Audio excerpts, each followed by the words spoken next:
খুব তাড়াতাড়ি করে কাজ শেষ করতে গেলে মনে হয় এমনটাই হয়। হাই, আমি বিথি। কেমন আছো তোমরা? আশা করছি ভালো আছো, আর আমিও ভালো আছি। সকাল সকাল ঘুম থেকে উঠে দেখি বাড়িতে মিস্ত্রি এসে গেছে।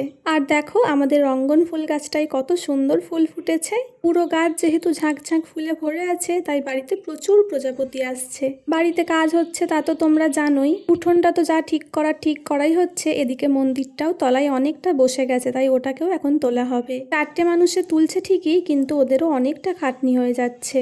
গতকাল বাড়ির সামনের দিকটা ইট পাতানো হয়ে গেছে, আজকে পিছন দিকটাই হচ্ছে। জানো, আমি ভেবেছিলাম হয়তো 2 দিনেই কাজটা শেষ হয়ে যাবে, কিন্তু এখন দেখছি 4-5 দিন ধরে কাজটা চলবে। তাই বলছি, খুব তাড়াতাড়ি করতে গেলে হয়তো একটু বেশি লেট হয়ে যায়।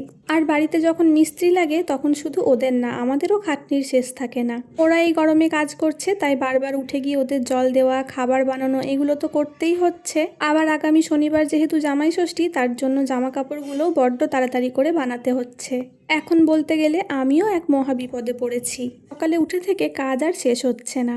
এইদিকে ভালো যে কিছু রান্না করে খাবো সেই সময়টাও নেই, তাই দই, ওটস, কলা আর আম দিয়ে মিক্স করে খেয়ে নিচ্ছি। আর এই খাবারটা বানাতে সময় কম লাগে বলে এই নয় যে এটা খেতে খারাপ, খেতে কিন্তু ভীষণ টেস্টি। এদিকে খাওয়া শেষ হতে হতে দেখছি মন্দিরটাও তোলা হয়ে গেছে। এখন আবার আমাকে একটা রান্নাও করতে হবে। একটু কোপ্তাকারি করছি। ওই যে বলেছিলাম, শত ব্যস্ততার মাঝেও রান্নাটা করতে আমি ভীষণ ভালোবাসি।